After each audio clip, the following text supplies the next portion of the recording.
Advantages of sole proprietor, पहले ease and low cost of formation. ठीक है, अब एक ग्रोसरी स्टोर है, उसके कितने मालिक होते हैं? एक मैनेज कौन कर रहा होता है? वही एक ओनर होता है, वही एक बंदा मैनेज कर रहा होता है। ठीक है, एक ग्रोसरी स्टोर भी एक सोल प्रोप्राइटर बिजनेस है। ठीक है, अब वो बनाना इजी है या मुश्किल है? इजी है ना, उसके लिए कोई रिक्वायरमेंट है? अब आप कंपनी को रजिस्टर कराने चले जाएं तो उसके लिए आपको सबसे पहले ऐसी सी में जाकर रजिस्टर करना पड़ेगा। कंपनी एक्ट के मुताबिक सारी रिक्वायरमेंट्स पूरी करनी पड़ेंगी। अब सोल प्रोप्राइटर बिजनेस आप जाके कहीं भी खोल लें। ठीक है, अगर हों भी तो फिर भी बहुत कम रिक्वायरमेंट होती है। ठीक है, रजिस्टर कराने की, अगर मैं सपोज अगर रजिस्टर करवाना भी हो। ठीक है, इस सेंस में ये ईजी है और इसकी कॉस्ट भी लो है। ठीक है, फॉर्मेशन की फीसेस जो लीगल फीसेस होती हैं रजिस्टर करने के लिए कोई बिजनेस हो इसमें नहीं होती। ठीक है, ये क्लियर है? नेक्स्ट वीडियो बताइएगा, नेक्स्ट कौन सा? सीक्रेसी, इसका क्या मतलब है? मतलब वो पब्लिकली जो उसके वो प्रॉफिट वगैरह जो होते हैं, आपकी जो इनकम होगी, आपके जो टैक्सेस होंगे, आपके जो एक्सपेंसेस होंगे, उनका किसको पता होगा? सिर्फ जिस ओनर होगा। सिर्फ ओनर को पता होगा। ठीक है, सोल प्रोप्राइटर जो ओनर होगा। ठीक है, लेकिन अगर कोई और बिजनेस होगा तो उसमें किसको पता होता है? मतलब जैसे कंपनी होती है उसमें ये वैसे खुद शायद भी करते हैं जैसे फाइनेंशियल वैसे। ठीक है, कंपनी जो लिस्टेड कंपनीज होती हैं उनकी रिक्वायरमेंट्स होती है एसईसीबी की तरफ से कि उनकी जो फाइनेंशियल स्टेटमेंट्स होती हैं, फाइनेंशियल स्टेटमेंट्स क्या होती हैं? Balance sheet. Balance sheet, SOC में प्रॉफिट नजर आ रहा होता है, एक्सपेंसेस नजर आ रहे होते हैं, वो सब लिस्टेड कंपनी का एसईसीबी की वेबसाइट पे होता है। ठीक है, वो एज कम्पेयर टू जो सोल प्रोप्राइटर बिजनेस पे इसका जो इनकम होगी वो सिर्फ और सिर्फ ओनर को ही पता होगी। उसके जो टैक्सेस होंगे जो उसने पे किए होंगे सिर्फ और सिर्फ या एफबीआर को पता होंगे या उसको खुद पता होंगे। एक्सपेंसेस जो भी, इसके अलावा जो भी चीज़ होगी उसका सिर्फ और सिर्फ किस पे होगा? ओनर। ठीक है, या रेलिवेंट गवर्नमेंट अथॉरिटी को होगा। ठीक है, क्लियर है यहाँ तक? ठीक है, नेक्स्ट कौन सा है?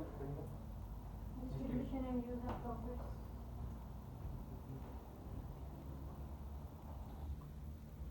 क्या है? Distribution and use of profits. Distribution आगे And use of profits. And use of profits. अच्छा, इसका क्या मतलब है?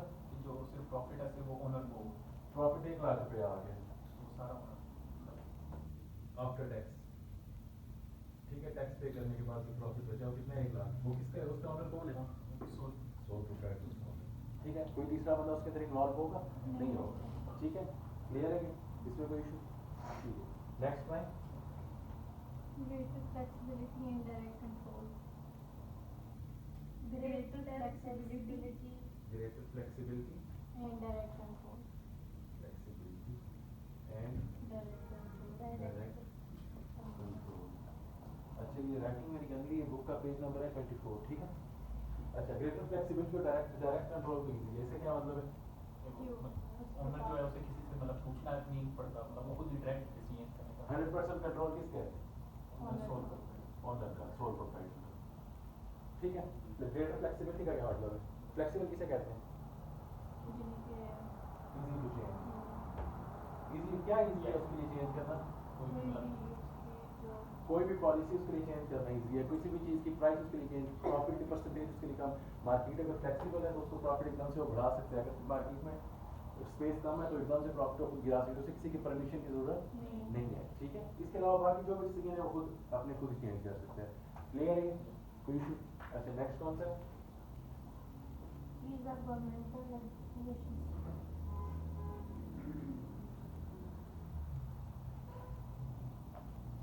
कौन सा है? Ease of governmental regulations. Ease of government regulation का क्या मतलब है? वही ना मतलब इसके जो बिजनेस होगा वो जिससे जिससे भी नहीं होगा इतनी इसको ज्वाइन करनी पड़ेगी। इसकी अपने जो पेपर लीगल वर्क रिक्वायरमेंट्स हैं वो यूज करता है वो बहुत कम होंगी। ठीक है, लो होंगी उसके लीगल रिक्वायरमेंट्स। क्यों लो होंगी? क्योंकि ये कंपनी है, अकेला बिजनेस है, उसका छोटा सा सेटअप है। ठीक है, नॉर्मली सोलर ट्रेड एक छोटा बिजनेस ही होता है। समथिंग बड़ा कह भी सकते हैं। ठीक है, सिंगल मेंबर कंपनी, लेकिन नॉर्मली छोटा बिजनेस ही होता है। क्योंकि जब बिजनेस बड़ा हो जाए तो उसके पार्टनर भी बढ़ जाते हैं, पार्टनरशिप में आ जाता है, उससे भी ज्यादा हो तो उसका एज अ कंपनी उसको रजिस्टर करना पड़ जाता है। ठीक है, अच्छा, एक क्लियर है, इसमें कोई इशू? ठीक, अच्छा, नेक्स्ट क्या है? Lower taxation. लो। अच्छा, लो टैक्स क्यों लगेगा इस पे? क्योंकि क्योंकि वही इसकी बात जो है। पर्सनल इनकम होगी इनकम ना, जो प्रॉफिट है वो पर्सनल इनकम वो इसका जो प्रॉफिट आएगा ना, उसको कंसिडर, अभी आपने कैप टू बड़ा टैक्स है, उसमें आगे फर्दर सारा इनकम टैक्स पड़ेंगे। फिलहाल छोटा सा एक नए इनकम प्रॉफिट जो होगा ना, वो उसकी एज अ पर्सनल इनकम को ट्रीट किया जाएगा। ठीक है, एक होती है बिजनेस इनकम। ठीक है, बिजनेस इनकम का जो रेट होता है वो ज़्यादा होता है as compared to personal income. Personal income में क्या आता है, सैलरी एक स्पेसिफिक हद से ऊपर बढ़ जाए तो उस पर टैक्स लगता है। ठीक है, नॉर्मली जब लो हो तो उस पर नहीं लगता। ठीक है, अब जो पर्सनल इनकम है उसको as a personal income consider करके उस पर जो टैक्स लगाया जाता है वो लगाया जाता है, ना कि बिजनेस इनकम। हालांकि वो इनकम आ रही उसकी बिजनेस से ही होती है, सोल प्रोप्राइटर, लेकिन उसको उसकी पर्सनल इनकम कंसिडर किया जाता है और उसमें जो टैक्स लगता है वो पर्सनल इनकम वाला लगता है। ठीक है, और जो टैक्स रेट होता है पर्सनल इनकम में वो लो होता है एज कम्पेयर टू अदर। ठीक है, क्लियर है? Next slide. Ease of resolution, resolution क्या होता है? रिजॉल्व यानी कि कोई भी कोई Resolve क्या होता है? यानी कि कोई खत्म कर प्रॉब्लम हो देना। जाए या कोई ऐसा अगर उसमें किसी का लोन देना हो तो उसमें कोई सीए रिजॉल्व करना होता है। इसका क्या मतलब है? क्या मतलब है इसका? इन केस ऑफ लॉस वो अपनी खुद ही उस पे सारा होगा, डिजॉल्व करना चाहे तो रिजॉल्व का मतलब क्या होता है? चाहे खत्म हो जाना, टूट जाना। खत्म कर दो। ठीक है, एंड ऑफ बिजनेस। ठीक है, बिजनेस जब खत्म करना चाहते हैं तो उसको कहते हैं रिजॉल्व करना। ठीक है, अच्छा रिजॉल्व करना इजी क्यों होगा इसको? क्योंकि इसमें एक बंदा होगा अगर एक बंदा होगा। कंपनी में कितने ओनर्स होते हैं? पार्टनरशिप को देख लेते हैं। पार्टनरशिप में लेट्स सपोज 10 पार्टनर हैं। ठीक है, आपने बिजनेस खत्म करना है तो इन 10 बंदों की परमिशन चाहिए आपको? चाहिए। ठीक है, और अगर आपने सोल प्रोप्राइटर बिजनेस खत्म करना है, आपका माइंडसेट बन गया लॉस हो रहे हैं, अच्छा आपको लॉस हो रहे हैं, आपने बिजनेस बंद करना है, you can simply cut off the business. ठीक है, आप बिजनेस खत्म कर सकते हैं, किसी की परमिशन आपको चाहिए होगी? नहीं चाहिए। ठीक है, क्लियर है ये? ठीक है, अच्छा ये सब एडवांटेजेस क्लियर है सोल प्रोप्राइटर के? इसमें कोई इशू? कोई इशू नहीं? ठीक है, नेक्स्ट स्लाइड। नेक्स्ट इसके बाद क्या है? डिसएडवांटेजेस।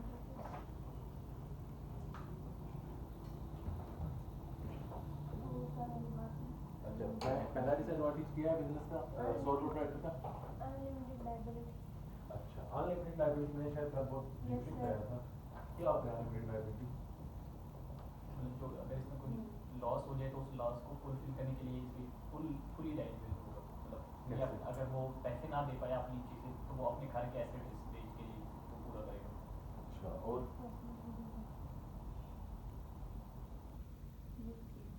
यही चीज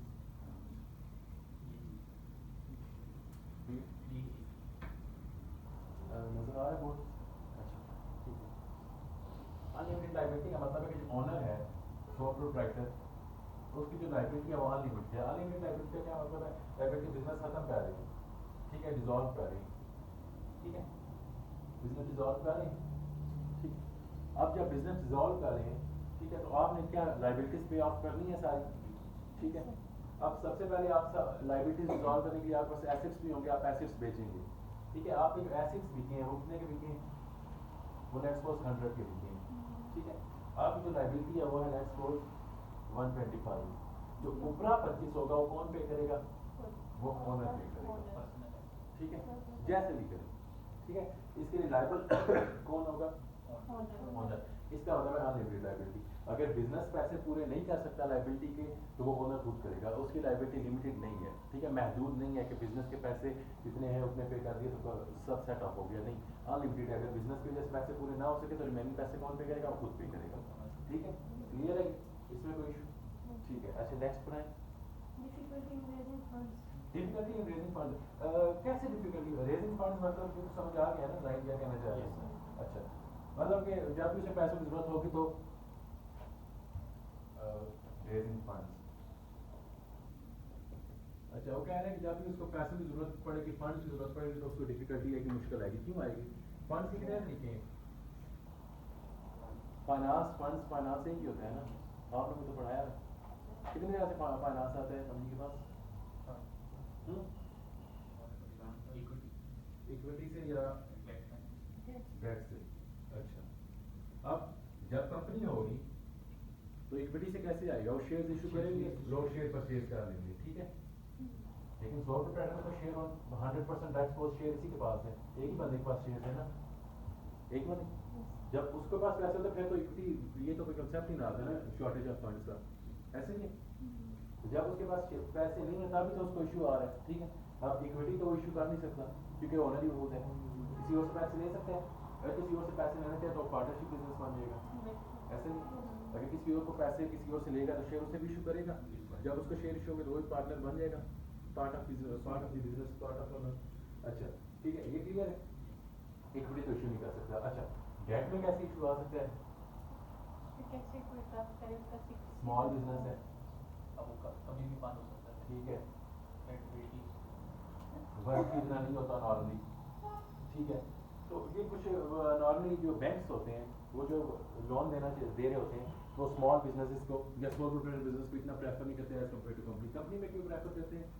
क्योंकि कंपनी की जो गुडविल होती है वो बहुत ज़्यादा होती है, ठीक है, as compared to small business. Small business कितने ज़्यादा है मार्केट में, लेकिन जो कंपनी है उसके जायज़ है। अब जायज़ का सबको पता है, जायज़ है कोई भी कंपनी का लोन लेना जाए या पेट से हेडक्वार्टर यहीं में है ना, यहाँ से वो लोन लेने जाएगा उसको मिल जाएगा, कोई भी बैंक दे देगा। लेकिन यहीं से ग्रॉसरी स्टोर वाला के बैंक के पास गया तो उसे लोन देंगे नहीं देंगे, उसके लिए रेजिंग फंड में इशू होगा, ठीक है, क्लियर है ये। अच्छा next time limited skills favourite skills का क्या मतलब है? इसमें एम्प्लॉयज भी नहीं होते, ओनर क्योंकि वो इतने जो स्किल्ड एम्प्लॉइज होते हैं वो कंपनी को प्रेफर अच्छा करते हैं। एक तो ये स्मॉल बिजनेस होता है, ठीक है, स्मॉल बिजनेस में एक तो इतने ज़्यादा एम्प्लॉयज नहीं होते, ठीक है, और जो होते हैं वो क्या होते हैं, वो इतने ज़्यादा एक्सपर्ट नहीं होते, हम कह सकते हैं अनस्किल्ड, एक्सपर्ट इतने ज़्यादा नहीं होते, ठीक है, उनकी एक्सपर्टीज लो होती है। क्यों लो होती है? एक्सपर्ट लोग मार्केट में अवेलेबल नहीं होते क्या? नो सर वो होते हैं वो कंपनी को प्रेफर करते हैं, अच्छा कंपनी को प्रेफर करते हैं, क्यों वो स्मॉल बिजनेस को क्यों प्रेफर नहीं करते? क्योंकि वो कभी भी वही क्रेडिबिलिटी लो पैकेज की वजह से। लो पैकेज क्यों? क्योंकि इसका जब बिजनेस स्मॉल है, प्रॉफिट स्मॉल है, तो वो इतना हाई एक्सपर्ट बंदा अफोर्ड नहीं कर सकता, ठीक है, क्लियर है। अच्छा नेक्स्ट कौन सा है? Lack of continuity, lack of continuity lack of continuity, इसका क्या मतलब है? फॉर एग्जांपल सर अगर ओनर बीमार हो गया है तो पीछे उसकी मतलब बिजनेस जो है वो भी अफेक्ट होता है, लेकिन इफेक्ट होता है। लैक ऑफ कंटिन्यूटी का मतलब है ओनर मर गया, ठीक है। अब बिजनेस कौन चलाएगा? ठीक है, मैं भी सम रिलेटिव, लेकिन अगर कोई ना हुआ तो बिजनेस उधर ही रुक जाएगा, ऐसा ही है, स्टॉप हो जाएगा, ठीक है। अच्छा अब as compared to company, company में अगर ओनर मार गया फिर क्या होगा? डायरेक्टर्स हैं वो शेयर ट्रांसफर हो जाएगी किसी और को, ठीक है, शेयर अगर किसी और को ट्रांसफर और सिलेक्टिव हो जाएगी। अगर ना भी हुए तो बाकी जो अगर लेट्स सपोज 100 शेयर होल्डर्स हैं, ठीक है, एक मार गया तो 99 तो उधर ही है, बोर्ड ऑफ डायरेक्टर तो उधर ही है जो कंपनी रन कर रहे हैं, ठीक है, उसके बाद जो सीईओ है वो तो उधर ही है, सीएफओ उधर ही है, पूरा डिपार्टमेंट उधर ही है। काम तो इस तरह चल रहा है, काम रुकेगा किसी एक के जाने से या ना होने से। शेयर होल्डर तो वैसे भी कंपनी में अवेलेबल नहीं होते। पार्टनरशिप में भी अगर 10 पार्टनर है, 12 पार्टनर है, एक अगर कुछ हो गया किसी को तो बाकी 9 तो उधर ही है, बिजनेस रन तो करता रहेगा ना। ऐसे क्या अगर यहाँ पे एक बंदा अवेलेबल नहीं होगा तो बिजनेस स्टॉप हो जाएगा, ठीक है, क्लियर है ये, ठीक है। Next time difficulty in finding qualified employees, क्यों डिफिकल्टी आती है? मैंने अभी बताया क्यों डिफिकल्टी आती है। पैकेज कम होता है, पैकेज कम होता है, सिक्योरिटी कम, सिक्योरिटी कम होती है, अदर बेनिफिट्स कम होते हैं, लोग इतना प्रेफर नहीं करते, ठीक है, क्लियर। अपॉर्चुनिटीज आगे बढ़ने के लिए यहाँ पे अगर एक manager as a finance manager लगेगा तो वो हमेशा फाइनेंस मैनेजर ही रहेगा, ठीक है। अगर एज नोट एक बड़ी कंपनी में कोई फाइनेंस मैनेजर लगेगा तो उसको अपॉर्चुनिटी ग्रोथ की बहुत ज़्यादा मिलेगी, वहाँ पे वो सीएफओ भी एक दिन बन सकते हैं, ठीक है, क्लियर है। अच्छा नेक्स्ट क्या है? टैक्सेशन। टैक्सेशन नॉर्मली जो इसके लिए होता है टैक्स रेट इससे लो अप्लाई होता है, लेकिन नॉर्मली इसकी जो टैक्सेशन एक डिसएडवांटेज है इसलिए भी आया हुआ है क्योंकि हम कह सकते हैं लेट्स सपोज अगर इसकी सेल्स हैं 4 सूबों में सेम पंजाब, ठीक है, और दूसरा कौन सा? ठीक है, 3 सूबों में इसकी सेल्स हैं, ठीक है। सिंध में जो रेट है वो लेट्स सपोज 15% है सेल्स पे, पंजाब में जो है वो कम है 10% है, केपीके में 12% है, ठीक है। अब यहाँ पे मैं इसके पास इतने कोई स्किल्ड पर्सन है, ठीक है, अब यहाँ पे मैं भी वो यहाँ पे 15% टैक्स दे, यहाँ पे भी 15% टैक्स दे दे, यहाँ पे भी 15% टैक्स दे दे। अब ये डिसएडवांटेज इसको प्रॉफिट हुआ या लॉस हुआ, अब हम ये भी नहीं कह सकते। अब वो ऐसा कर सकता है कि यहाँ पे वो 10% दे दे, क्यों देगा भाई, जो आगे बैठे वो पागल है, ऐसा ही है ना। लेकिन वो जब 15 देगा तो वो ले ले, क्यों क्यों लेंगे? क्योंकि टैक्स क्रेडिट्स होते हैं, कुछ टैक्स बेनिफिट्स होते हैं, कुछ चीज़ें होती हैं जो क्लेम कर सकते हैं, रिफंड कर सकते हैं, ठीक है, वो यहाँ पे नहीं हो सकेगी, ठीक है, वो नहीं करेगा खुद। क्यों क्यों नहीं करेगा? क्यों? प्रॉपर टैक्सेशन वाला बंदा नहीं है यहाँ पे। क्लियर है? क्लियर है? अच्छा, ये टैक्सेशन ये डिसएडवांटेज, एक बार ये पढ़ क्या लिखा हुआ इस पॉइंट में?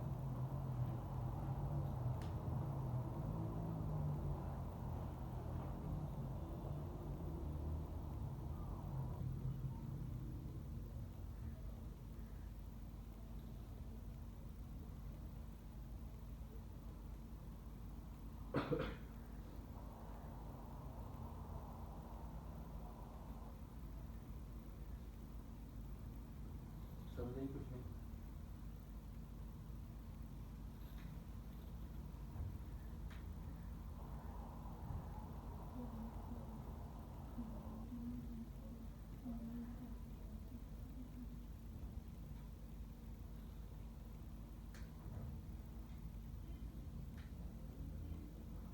तो ये डबल टैक्सेशन होती है। अच्छा, चलो दोबारा से स्टार्ट करें।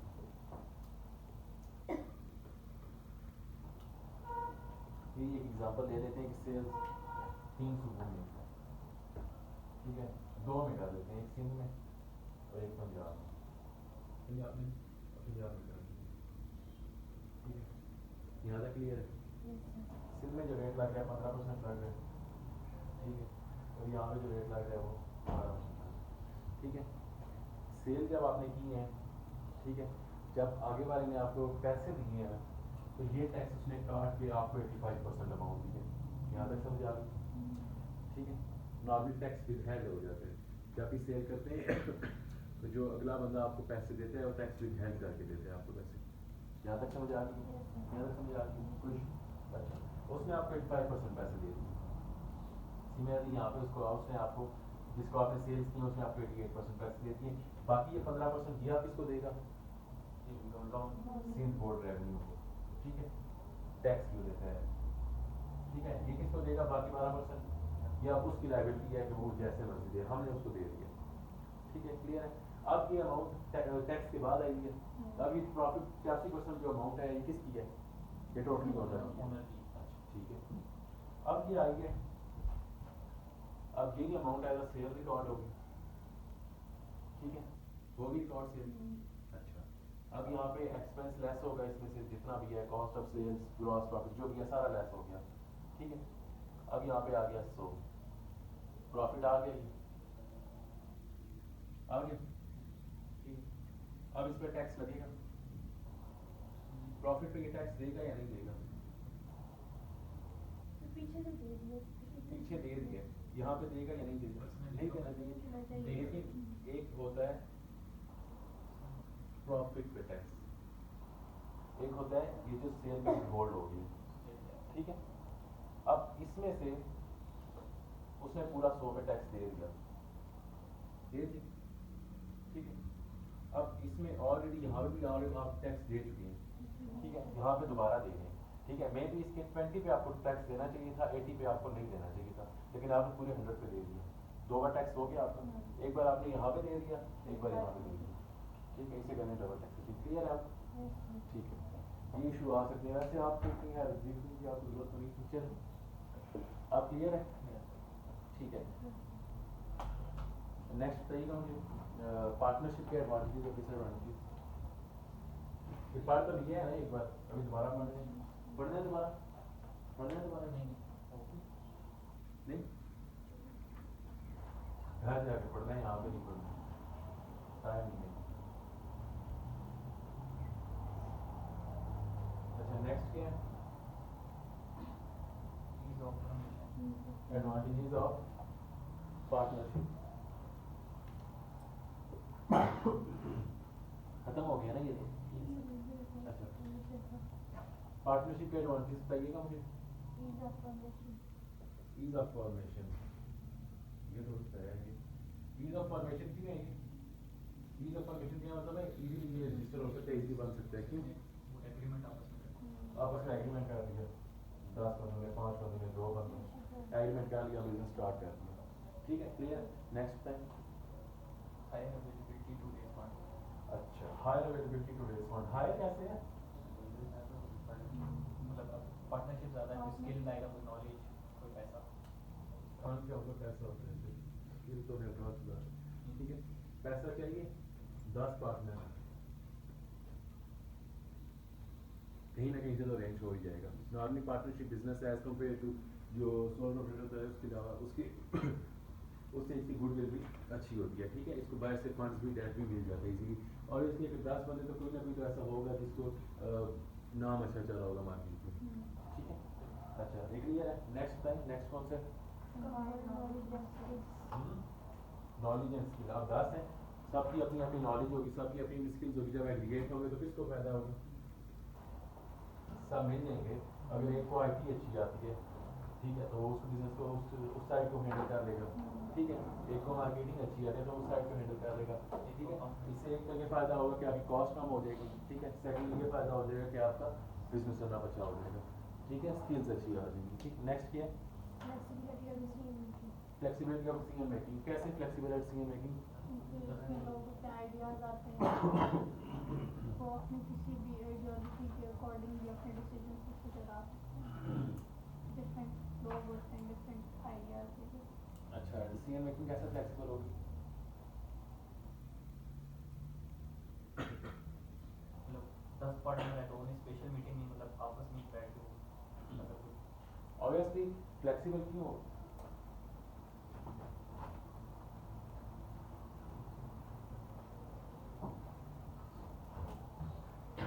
फ्लेक्सिबिलिटी का क्या मतलब है? अभी तो आप लोग बताया था, इजी टू चेंज। कोई भी चीज होगी वो इजीली चेंज कर सकते हैं। क्यों इजीली चेंज कर सकते हैं? 5 पार्टनर हैं, आपस में बैठेंगे 5 बंदे और एक कोई डिसीजन ले लें, कोई भी डिसीजन ले सकते हैं ना। ठीक है, as compared to company. Company में देखें तो एक पूरा उनका सिस्टम होता है, उनमें शेयर होल्डर नॉर्मली आ भी नहीं सकते। ठीक है, शेयर होल्डर की एक प्रॉपर मीटिंग होती है जो आफ्टर द ईयर होती है। नॉर्मली अगर ये ईयर के दरमियान में हो तो उसको एक स्पेशल नोटिस भेज के सब शेयर होल्डर इकट्ठा करना पड़ता है, कोई नया डिसीजन लेने के लिए। यहाँ पे क्या है? यहाँ पे 5 बंदे इकट्ठे होंगे जो रोज उधर ही होते हैं, कोई भी डिसीजन ले लें। ठीक है, क्लियर। नेक्स्ट क्या है? कौन सा चाहिए? लेस रेगुलेटरी कंट्रोल का क्या मतलब है?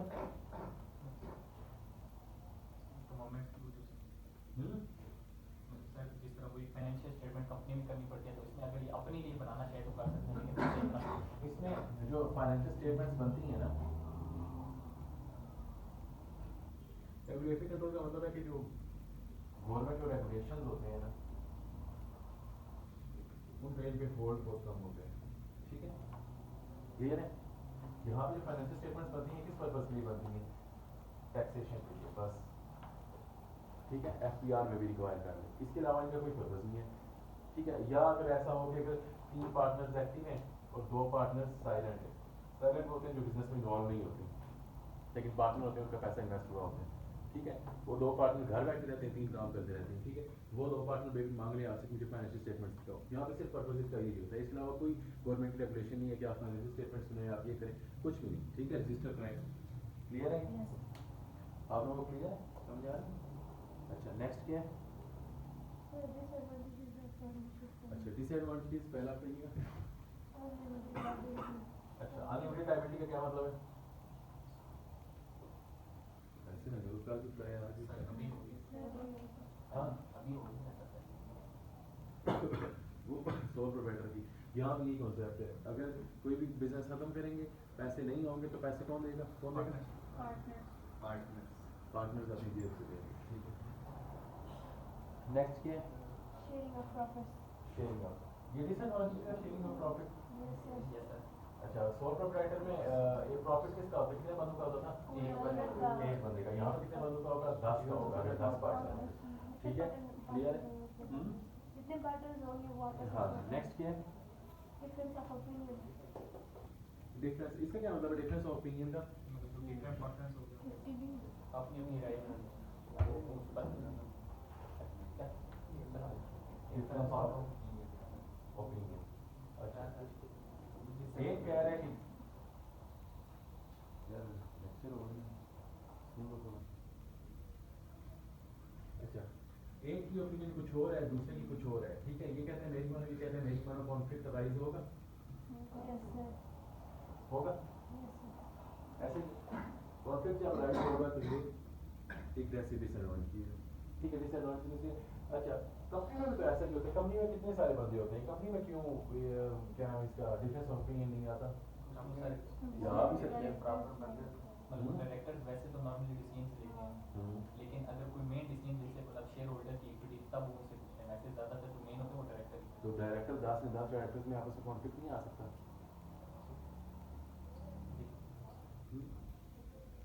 कंपनी में वोटिंग होती है, ठीक है।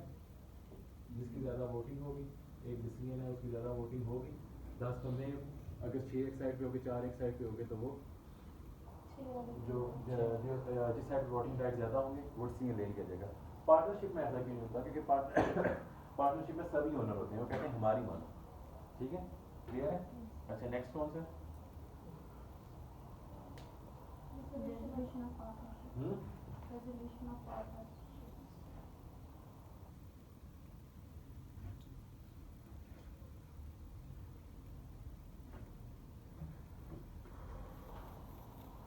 कौन सा next? Resolution of partnership. Resolution of, इसका क्या मतलब है? पार्टनरशिप कितनी टाइम तक कर सकते हैं। Resolution of partnership, ठीक है। इसका मतलब है कि पार्टनरशिप बिजनेस किसी भी टाइम खत्म हो सकता है, ठीक है। इसके लिए ये होता है कि अगर तो 3 पार्टनर्स हैं ना, ठीक है, नॉर्मली पार्टनरशिप एट विल होती है कि जब तक आप कैरी करना चाहिए कर सकते हैं, ठीक है। कि पार्टनरशिप के टाइप्स हैं। एट विल का मतलब है कि जब तक आप कैरी करना चाहिए कर सकते हो। जहाँ पे किसी एक ने कहा कि आप पार्टनरशिप बिजनेस खत्म करें, वहीं पे वो बिजनेस खत्म हो जाएगा, ठीक है। दूसरी होती है एक स्पेसिफिक टाइम के लिए, लेट्स सपोज 1 साल के लिए ये बिजनेस बना है, ठीक है। अब 1 साल के बाद वो बिजनेस खत्म हो जाएगा। अगर तो उस टाइम को कैरी फॉरवर्ड करना चाहें तो कर सकते हैं, अगर नहीं करना चाहें तो 1 साल बाद बिजनेस खत्म हो जाएगा। एट विल वाला ये 10 साल भी चल सकता है, लेकिन जहाँ पे एक पार्टनर का आप इस बिजनेस को खत्म करें तो ये उसी टाइम बिजनेस खत्म हो जाएगा। क्लियर है? ठीक है। इसके बाद ये भी घर जाके पढ़ लीजिएगा। अभी नेक्स्ट पढ़ लेते हैं एडवांटेज और डिसएडवांटेज कंपनी के, ठीक है।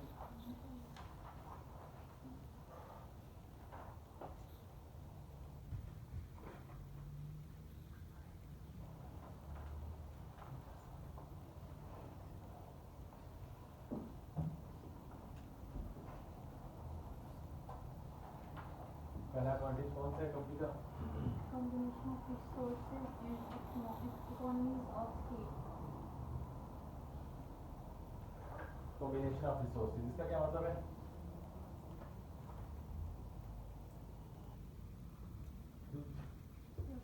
डिफरेंट रिसोर्सेज इकट्ठे हो जाते हैं, ठीक है। और ये बेनिफिशियल किसके लिए होते हैं? ठीक है, बिजनेस के लिए बेनिफिशियल होते हैं, ठीक है। और ये काम पार्टनरशिप में क्यों नहीं हो सकता? क्योंकि बिजनेस स्मॉल होता है, ठीक है। इकोनॉमीज ऑफ स्केल्स क्या आते हैं? ये किसे कहते हैं?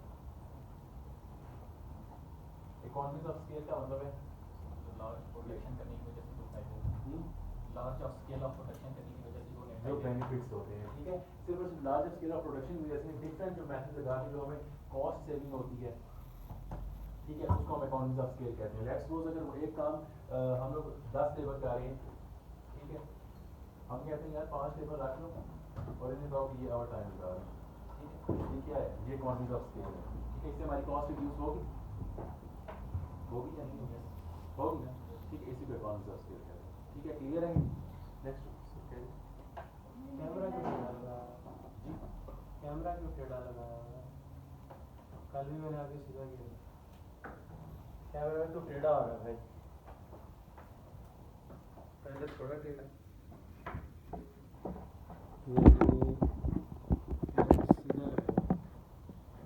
ये ब्राइट भी बहुत किसने लगाया था? स्वेब तो वैसे ही टेढ़ा है। चल सही है, बस मैं आगे पढ़ाता हूँ, आप जाए फॉर्म।